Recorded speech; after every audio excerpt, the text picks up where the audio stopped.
I'm Frank Rodgers. Welcome back to my cartoon illustration series. Now this episode is all about body language. You know, the idea that the facial expression is complemented by what the body is doing. Remember the opera singer that I drew? You know, the eyes shut, the mouth wide open, the arms outstretched.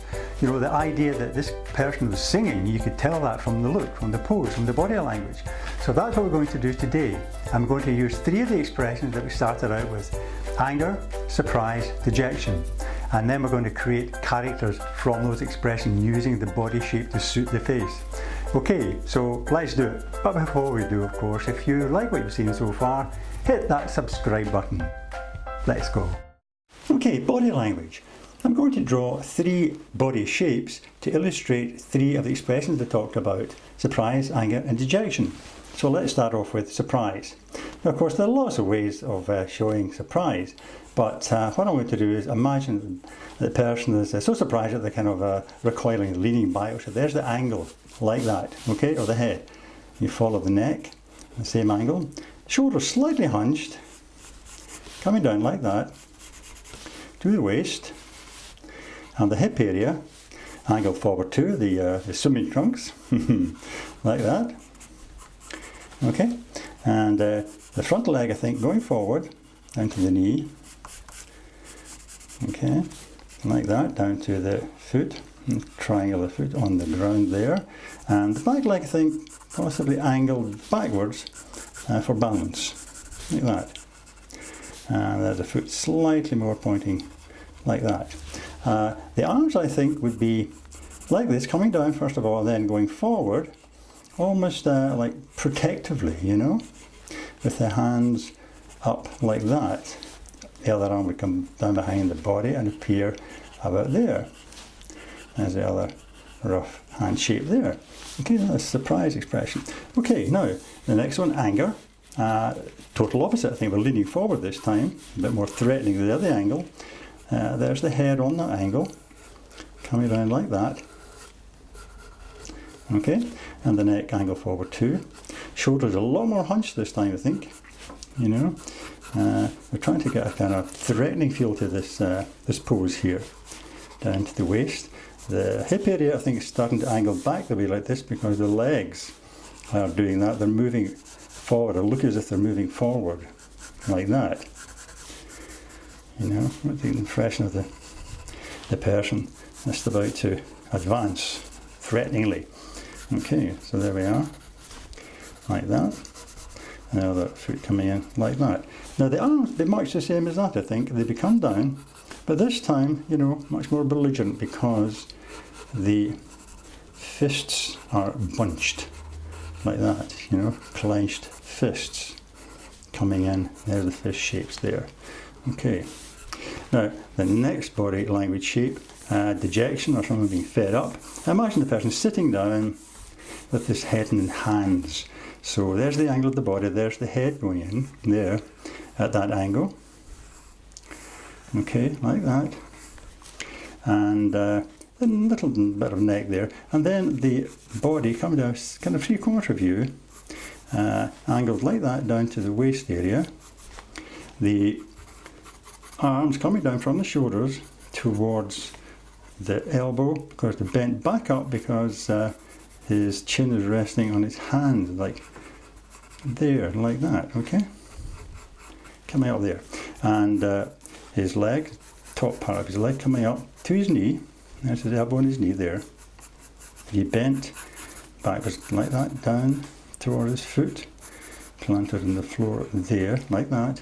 The other arm coming from behind, coming down to about there, resting on his other knee, right up to the wrist, and his other hand, you know, around his head there, the chin and his other hand there, and the other leg coming in, up to the knee, down to the ankle, and then the other foot appearing about there.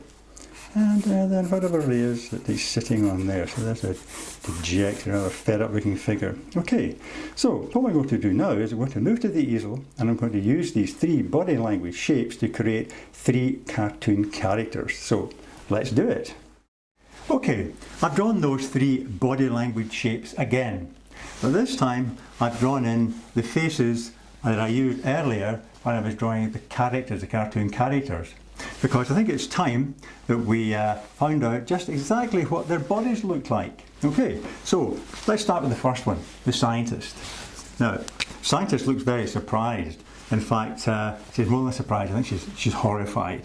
Now why? Well, in the story you can imagine that maybe she's been working on a serum or something, you know, to combat a plague of zombies.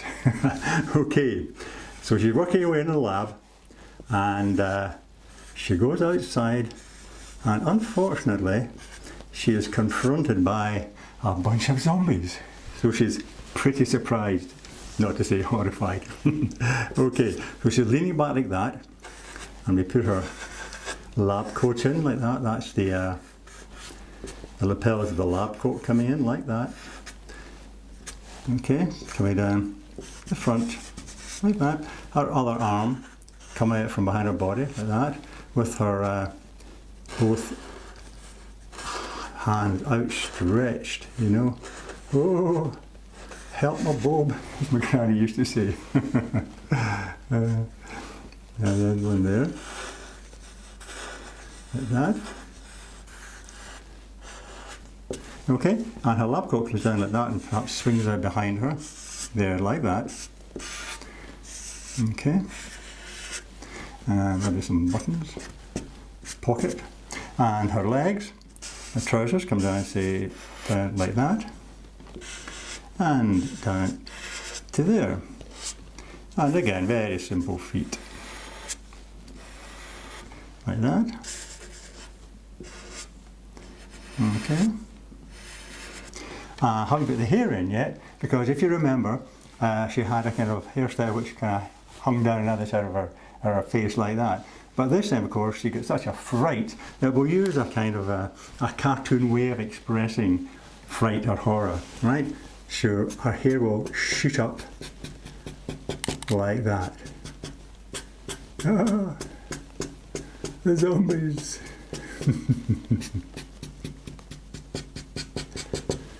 Okay, so our scientist is pretty horrified. Okay, now we move on to this character here, maybe a bit more like that. This character, of course, is the supervillain, and as you can see, I've exaggerated that shape, made it very big, very bulky. So when we start to put in the costume, if you like, then you try to complement the idea of the bigness of the character, maybe even the nastiness, you know. So I'll put in a couple of big bits of armour plating type stuff there. Okay, and the body itself, you know, exaggerate the shape of and the size of the muscles. Big bulky body coming down to the waist there, like that. The arms, very muscular, you know, exaggerate those muscle shapes, like that. Use big, thick arms coming in. Perhaps the fist would be clenched, something like that. The other fist perhaps open, ready to snare the unwary. Okay, and to grab on, like that. Okay, and the waist, maybe a couple of lines in here, like that. Like that. And the legs, again, emphasise those great big thick muscles on the legs. There's the knees coming down like that. Great big thickness there, you know, coming down. And down to the feet. Again, you can exaggerate the size of the feet. Like that. Like that. Okay. Right, there's our supervillain. Now we move on to the very sad looking young man sitting on the edge of his bed, I think. Maybe he's looking in the bedroom mirror and he's wondering, you know, how long is it going to take the hair to grow? So his hand would come up here on the other side of his face, one there. His fingers, his other hand coming in there. His shoulders a bit hunched. I've shown these three characters, by the way, in a kind of three-quarter way, okay, rather than full on. So when you see the character like this, his back and his shoulders are hunched like that, coming down to his elbows, which are sitting on his knees, like that. and the bottom of his sweatshirt coming in there, and then part of his leg coming up to his knees there, down to the bottom of his jeans. You'll see the other part of the body coming in there, and other part of his hand in there like that. His arm going down and resting on his knee there, coming down like that. And again, very simple triangular shape feet. I mean, you could suggest that these are trainers by simply putting in a kind of shape like that. Maybe double up that line there and put in a couple of lines there. Okay, and the bed that he's sitting on. Right, so there we have our 3 body language shapes. Now, you can see these characters are starting to look as if they're in action, especially these 2. Okay, so that's what we're going to do next. We're going to look at action figures, and I hope you can join me. In the meantime, all the best and happy drawing!